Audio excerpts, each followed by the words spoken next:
안녕하세요. 반자칭 영어학습 전문가 상변 선생님입니다. 오늘은 실력이 항상 점수와 일치하지는 않는다라는 주제를 가지고 이야기를 해보도록 하겠습니다. 일단 학부모님들은 대부분 학력고사 세대이실 가능성이 높을 것 같아요. 물론 저는 수능 세대입니다. 저는 수능 세대고 저는 학력고사를 그래도 알고 있습니다. 왜냐하면 제가 학력고사, 모의고사 같은 거 풀어본 적이 있거든요. 그래서 학력고사도 어느 정도 경험을 해봤고요. 수능은 당연히 많이 경험을 해봤고요. 근데 부모님들은 수능이라는 걸 직접 경험해 보시지 않았다면 학력고사와 수능의 차이점, 본질적인 차이점을 모르실 수도 있을 것 같아요. 그 본질적인 차이에 대한 얘기이기도 합니다. 학력고사는 어떤 특성을 갖고 있냐면 지식의 측정이었어요. 그러니까 얘가 이 내용을 알고 있느냐를 평가합니다. 다시 말하면 정해진 범위가 존재했다는 얘기입니다. 그러니까 수학 같은 경우도요. 그냥 쉽게 얘기해서 뭐 정석책에 나오는 그런 개념 문제들 열심히 풀고 연습 문제들 열심히 풀면 학력고사에 똑같은 문제가 출제되었다라고 보시면 되죠. 그래서 학력고사에서 나오는 문제들이 독특한 문제가 아니라 그냥 어차피 정해져 있는 틀 안에서 그 중에서 골라 잡아서 나오는 거라고 생각하시면 되는 거였어요. 영어도 마찬가지였어요. 영어도 뭐 학력고사 시대 때는 막 그런 것도 묻지 않았습니까? 강세 묻거나 발음 묻거나. 근데 그 강세나 발음이라고 하는 것은 뭐 사고력을 측정하는 게 아닙니다. 그냥 알고 있어? 너 이거 발음 뭔지 알아? 이걸 측정하는 거잖아요. 맞죠? 문법도 마찬가지입니다. 문법도 암기가 중심적인 문법이었어요. 그래서 이거 뒤에 뭐 mind나 인종이나 give up 이런 동사 뒤에는 ing가 나와야 되고 want라든지 뭐 expect라든지 이런 동사 뒤에는 투부정사가 나와야 돼. 이런 암기식 내용이 수능이 아니라 학력고사에 출제가 됐어요. 지식의 평가라는 거예요. 지식의 평가. 국어도 정해져 있는 교과서에 나오는 그런 지문들 내용을 가지고서 출제가 되니까 이것도 범위가 존재하는 배경 지식이 이미 정해져 있는 지식의 평가였다고요. 그러면 지식의 평가 같은 경우는요. 사실 지식을 많이 아는 사람하고 지식을 많이 모르는 사람은 점수 차이가 명확하게 날 수밖에 없고요. 자기가 알고 있는 것을 쓰는 거니까 자기 지식에 대한 평가는 아무래도 자기가 실제로 갖고 있는 지식과 점수의 차이가 크지 않았을 가능성이 높습니다. 다시 말하면 340점 만점에 체력장 20점이 있었을 것이고 320점이 이제 필기 만점이 있을 텐데 그 320점이라는 것은요. 그 점수 자체가 그 사람이 갖고 있는 지식의 정도라고 보면 틀리지 않은 말이었다라는 겁니다. 그래서 지식만 많이 쌓게 되면 점수가 잘 나오는 시험이 학력고사예요. 어떻게 보면 지식의 평가라는 점에 있어서는 상당히 정밀성이 있는 시험이었다라고 보시면 됩니다. 수능은 어떨까요? 수능은 지식의 평가가 아닙니다. 수학 능력, 이 학생이 대학에서 수업을 받는 능력이 있느냐를 평가하는 것이 수학 능력 시험입니다. 그래서 국어 지문 같은 거는요, 완전 처음 보는 개념이 막 나옵니다. 이과생들도 잘 모르는 개념이 나와요. 당연히 문과생들 모르는 개념이 되죠. 그죠? 그걸 지문 속에서 이해해서 문제를 풀어야 됩니다. 그래서 이거는 지식을 평가하는 게 아니라 어떻게 보면 이해 능력을 평가하는 것이고 사고력을 평가하는 겁니다. 영어도 마찬가지예요. 이제는 뭐 지식을 평가하지 않습니다. 어법 문제 같은 경우도 암기에 의해서 오히려 문제를 틀립니다.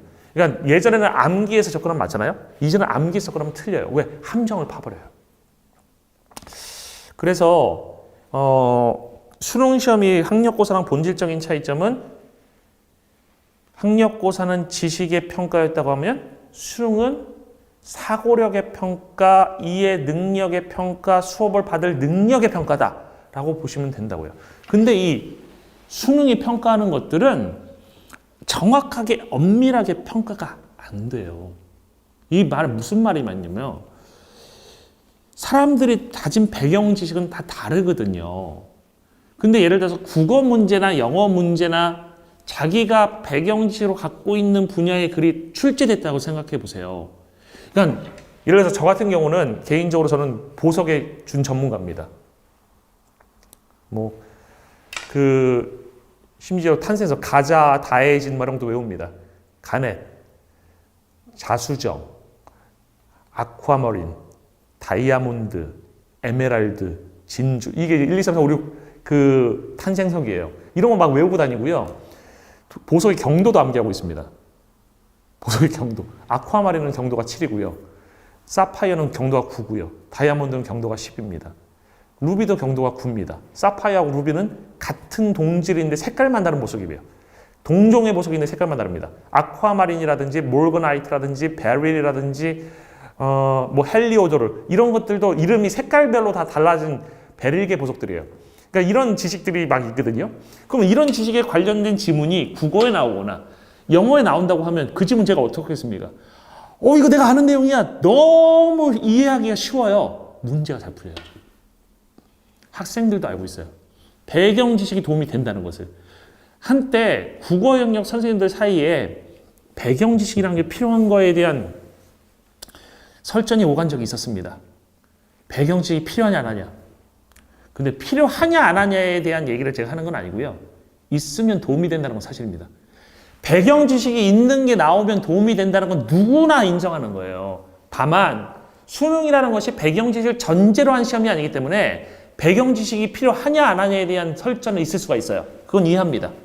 저는 배경 지식이 있으면 유리하다라는 생각이고요. 그렇다고 배경 지식을 쌓는 방법이라고 하는 건 독서밖에 없으니까 그 방법 너무나 많은 독서를 한다는 게 한정된 시간에서 불가능하잖아요. 그러니까 그 방법이 현실적인가에 대한 의문을 가질 수 있다는 생각을 합니다. 이건 좀 논예로 하고요. 배경 지식은 분명히 도움이 될 수 있다고요. 그러면 배경 지식이 있는 학생과 없는 학생, 지문에 대한 성적이 다르게 나온다고요. 그래서 모두가 배경 지식이 없는 상태에서 사고력, 이해력을 측정하는 시험이 아니라는 거예요. 제가 가끔 학생들한테 이런 얘기합니다. 너희들 수능에서 제일 중요한 게 뭔지 알아? 운이야. 운.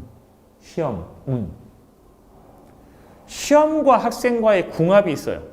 자기가 배경 지식을 갖고 있는 내용이 나오면 그 학생 점수 올라갑니다. 그럴 수밖에 없어요. 제일 중요한 게 운입니다. 이런 말 하고 싶지 않지만 진짜 운입니다. 여기서 말하는 운은 사주팔자 이런 거 아닙니다. 저는 사주팔자를 믿는 사람은 아니에요. 저는 확률을 믿는 사람이에요. 그러니까 그 시험이 잘 맞는 학생이 있을 수밖에 없어요. 그 다음에 잘 안 맞는 학생이 있을 수밖에 없습니다. 그건 확률적인 거예요. 잘 맞으면 대박이 나는 것이고 못 맞으면 자기 실력만큼의 점수가 안 나오는 게 수능 시험이에요. 그래서 수능을 초창기에 만들었던 교수님이 이런 말씀 하셨어요.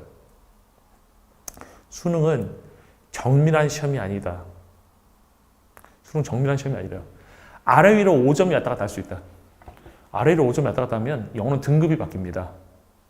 영어는 등급이 바뀌어요. 그러니까 평상시에 2등급 나오래도 재수 좋으면 수능에서 1등급 나올 수 있고 재수 없으면 3등급 나올 수 있다는 얘기예요. 그러니까 어중간한 실력을 가지고 있으면 완벽한 1등급이라는 성적을 영어에서 받기가 힘들어요.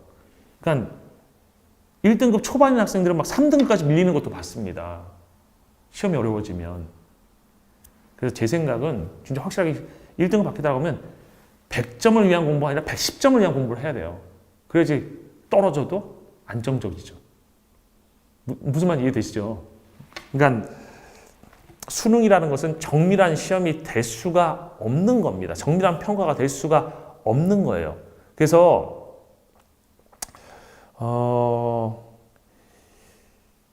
수능은 정말 진인사 대천명 해야 되는 시험이다 라는 설명을 드리고 싶었습니다.